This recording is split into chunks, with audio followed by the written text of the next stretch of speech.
Hey everyone, welcome to part 2 of our syllabus overview for EDU 5105. In this video, we're just going to be talking about our assignments and the rubrics for the course.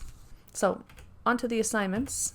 So, for all of our assignments this semester, I've tried to make them more practical, easily applicable to your work, interests, and contexts, and I've tried to give you a lot of freedom in what you can explore in this class, and hopefully the assignments will be fun. And I've kept them fairly open-ended because I wanted to make sure all of our assignments would be relevant regardless of what profession or work setting you're in, whether you're teaching pre-licensure, post-licensure, post-grad, continuing professional development, whether you're new to teaching or whether you have been teaching for 20 plus years, and whether this is your first semester in the program or this is your last and you're graduating. So I'm going to provide you with a brief overview of the assignments. If you have any questions or things that you would like me to elaborate on further, just do submit your questions and I can address them either written or in another video. So in our course this semester, there are 4 categories of assignments. So there's introductions, our commentary article, the multiliteracy circle work, and our final projects. So introductions. So introductions are worth a total of 2% of your final mark, and there are 2 assignments here. So the first bit is the Getting to Know You survey and also introducing yourself on Brightspace, both of which are worth 1%. All you have to do is just complete them and you will be granted that 1%. So these are both due on September 8th. And you won't see this immediately reflected in your grade as soon as you submit them because I do have to go in and enter these grades manually, but I will go through pretty regularly and update them. And if you're joining the class a little bit late, say after September 8th, not to worry, we'll extend the deadline for you. And I do use this information to create your MLC teams, which is what we'll be doing for group discussions in the class. And so one of the questions I ask is if you want to be in a synchronous or an asynchronous group, which is why I need this information as quick as possible. So next up is our commentary article, which is worth 16% of your final mark. And so for this assignment, you're going to be writing a commentary article that responds to Leonard Stein's 1967 article, The Doctor-Nurse Game. So commentaries, for those of you who aren't familiar, are short articles that seek to offer critical or alternative perspectives and to advance a given research field. They can speculate on future directions, contain original data, or they can just state a personal professional opinion. And I encourage you to really have fun with this class. Get really creative. There's a number of different directions that you could take this assignment in, which I outline in our syllabus. I think it's like page 9. For example, you could write a critical challenge to one or more aspect in the Doctor-Nurse game, arguing for a position other than what is taken by the author. Or you could even comment on the applicability of issues raised in the article to other settings, cultures, professions, or more modern interprofessional practice and education. So your commentary should be about 1,000 to 2,000 words. Which is about 4 to 6 pages double-spaced, I think. If you really want to, you could also do this as a video. And it is due October 13th. And I say at midnight in the syllabus, but realistically, as long as they come in sometime that night and early morning, October 14th, I consider them on time. Because frankly, I don't treat assignment deadlines like it's the countdown to midnight on New Year's Eve. I'm not going to look at them anyways until the following morning, so submitting them then is on time as far as I'm concerned. So for your commentary article, the main components that I'm looking for you to include are an introduction. So in the introduction, you should be introducing the article and the main issue or argument that you're going to be exploring in your commentary. But you can assume that the reader has read the original article, so you don't need to recap what was said entirely in it. Then I also want to see main body paragraphs that critically discuss your argument or perspective that you're introducing, with references made to scholarly literature to substantiate your points as appropriate. And your commentary article as a general guideline should contain about 3 to 5 references. And then a conclusion that provides a short conclusion to your commentary. So the big thing I'm really looking for in this assignment is that central issue or argument or perspective that you're proposing at the beginning. And I'm looking at your ability to logically carry this idea through the entire paper. And that really is the main purpose of me assigning this assignment, as well as helping students who maybe aren't as familiar with APA. So the rubric for this assignment you can find in Appendix A. I think it's currently page 26 of our syllabus, but that might change if I add more readings. You'll see that I have included all 3 of these components in our rubric. with the body paragraphs being worth the most. I'm also looking for style and voice, for example, using your own words rather than relying on too many direct quotes, and also maintaining a professional, respectful tone, even if you completely disagree with the author. I'm also looking for supporting literature, so bringing in literature to support your claims as appropriate. But you can absolutely talk about your own experiences in the paper. Just make sure you're very clear in delineating between what is scholarly literature and what is your own professional experiences. And some marks are also given for use of APA and writing conventions, so like spelling and grammar, things like that. For this assignment, and all my assignments, and probably most of your assignments realistically in the Faculty of Education, you can use first persons. You can say I, me, myself. For an article like a commentary, it would probably be a little bit weird to refer yourself as something like the author or the researcher. I allow this in all of my assignments, and this is generally allowed in the Faculty of Education. So next up is the Multiliteracy Circles work, or MLC groups. This is worth a total of 42% of your final mark, so it is a pretty big chunk. So the MLC groups or teams are small virtual multiliteracy circles that you'll be discussing the readings in. So in this class, these groups will consist of 4, maybe 5 at most students who will gather repeatedly for each of the modules, whether synchronously or asynchronously, that's up to you, to collaboratively discuss and critique the assigned readings for the module over a 2-week period. And there are 2 assignments within this. There's the MLC portfolio, which is worth 35%, and then the self-and-peer evaluation, which is worth a total of 7%. And the MLC groups have 4 roles, which will rotate each module. So there's the director, facilitator, summarizer, and commentator. And I go a lot more into the details about these different roles and the actual process in our MLC guide, which is available on Brightspace for you now. I also have another video that I've already posted that goes really more in depth into the MLC process and shares some tips from previous learners. So I don't want to repeat myself here too much, but do check out that video if you want to hear me speak a little bit more to what is entailed here. So as I said, the MLC work has 2 assignments. So there's the MLC portfolio, which is worth 35%, and there is the self and peer evaluation, which is a total of 7%. This used to have 4 assignments, but I've cut it down over the past couple of years. You're welcome. So the MLC portfolio is worth 35% of your final mark. And this will be a Google Doc where you will document and reflect on your learning through the MLC process. And this is a space that I'll set up and I'll link to you in an email. I can send it also to a personal Gmail account if you would prefer that. Or I might use a totally different platform. I haven't totally decided, but it'll be some sort of link probably that I'll send you. And I'll be doing this over the few weeks as I'm organizing your MLC teams. And the portfolio will provide you with several prompts to reflect on the group process and your own learning, as well as applying concepts that you've discussed in your groups to future practice. And this will all be talked about more in depth in my MLC video.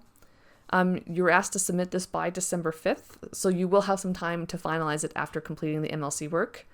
And this assignment is something you'll be adding to throughout the entire semester. And in the past, some students have been done with their portfolio before this December 3rd deadline. So if you're done this right as Module 5 wraps up, you can just submit it early and get it out of the way.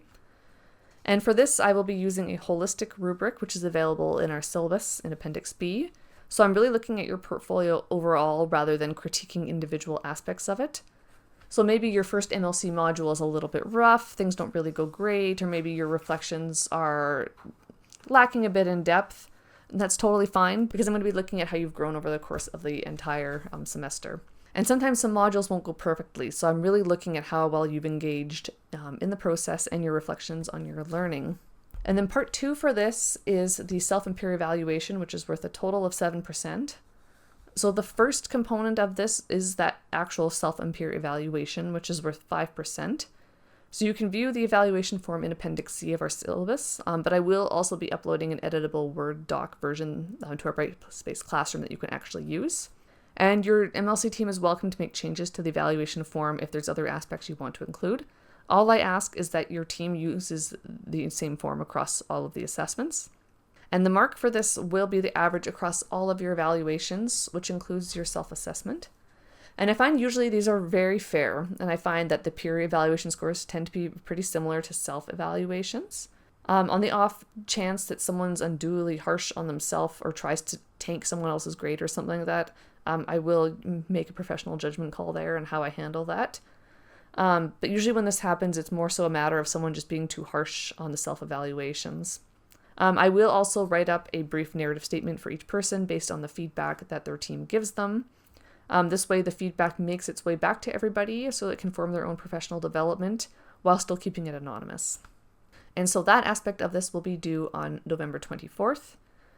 And then the second component of this is my assessment of your professionalism and how you completed these self and peer evaluations. For example, did you actually complete them? Did you include constructive feedback for your other team members, or was your feedback just wildly inappropriate? Which, for the record, has never happened in any of my courses, but just, I don't know, it could happen, I guess. What I've seen in the past is sometimes students, particularly those who weren't as engaged in the MLC process, won't complete these, which is really unfair to their team members who did. Or their feedback may be very sparse or not constructive, like just saying great job for everyone on their team. And that's really not helpful in people's growth as learners and as members of an interprofessional team. So I want to find a way to capture this in my grading.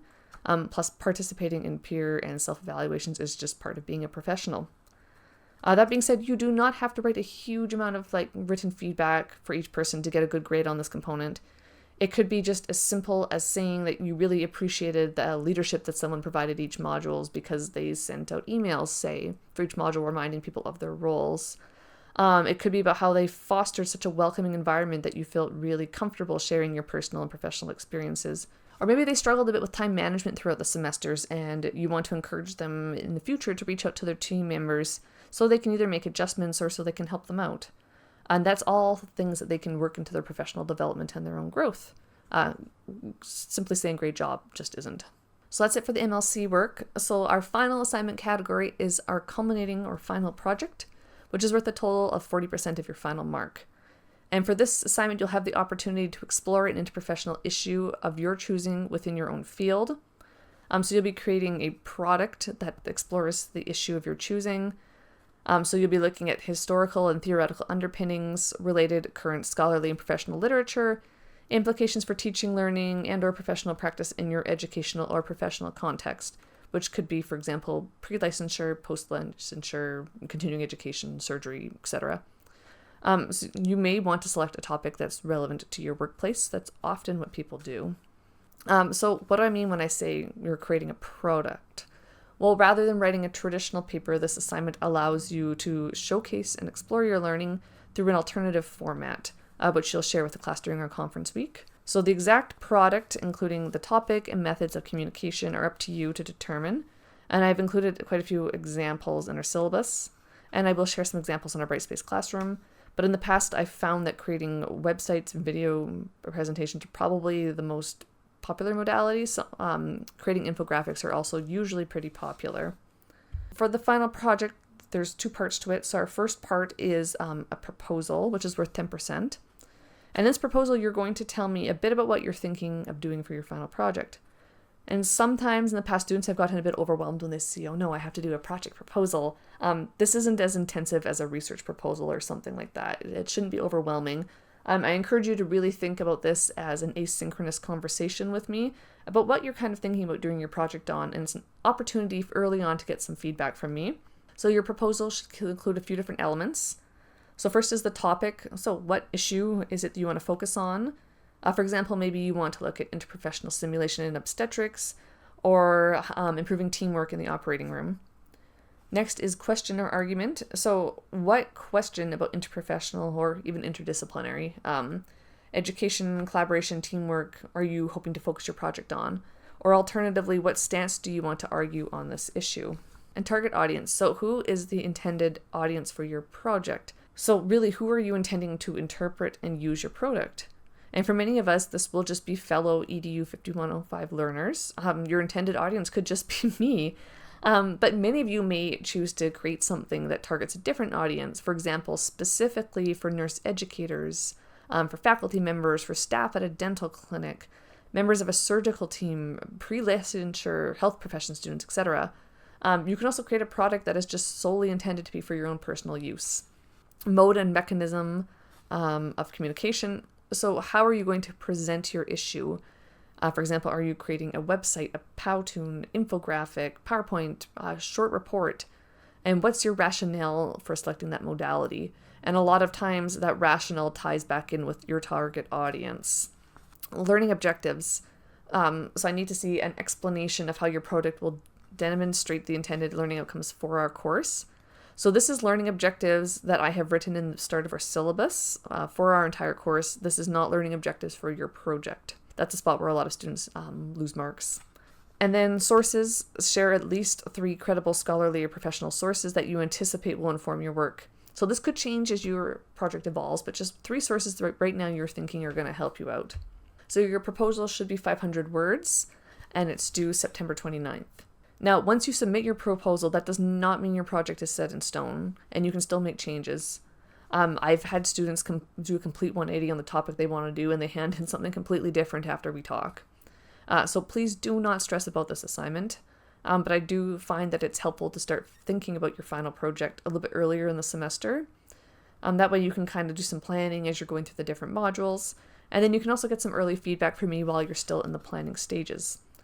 Like I said, this is really an opportunity to have an asynchronous conversation with me about what you're thinking of doing your projects on. And our rubric for this assignment is on Appendix D of our syllabus, and it's a checklist. So you could be completely undecided on elements of your project and still get 100% on this. It's really a matter of how well you can communicate your thinking at this time, and making sure you're discussing all the assignment components that are on the checklist.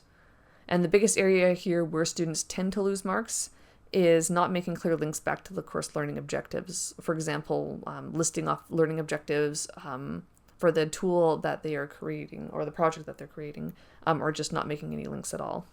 And then part 2 is the actual final project, which is worth 30%. And you'll have the opportunity to receive and give feedback on these final projects, and then sharing your final revised version with the rest of the class when we do our class conference in our final week. So for this one, you'll be asked to share a draft of your project, in whatever state it's in, with your MLC group for feedback by midnight, November 18th, I believe is what I said in the syllabus. Over the course of that week, your main responsibility will be providing one another with feedback and revising your project throughout the week. Please try to have your feedback shared with each other by that Friday, ideally, so everyone has a little bit of time over the weekend to make some final tweaks before they post them to Brightspace discussion boards on Monday, November 25th. So your final project needs to include a description or an introduction. So describe the interprofessional issue that you're exploring, or what question you're answering, what stance you're arguing, that sort of thing. The historical origins. So what are some of the historical origins, or the background really, of the issue and the underlying concepts that you're discussing in your project? Theories and related discourses. So what theories or discourses are most relevant to your issue, and what connections exist between your issue and the theory. Literature review. So what does the scholarly professional literature say about the issue?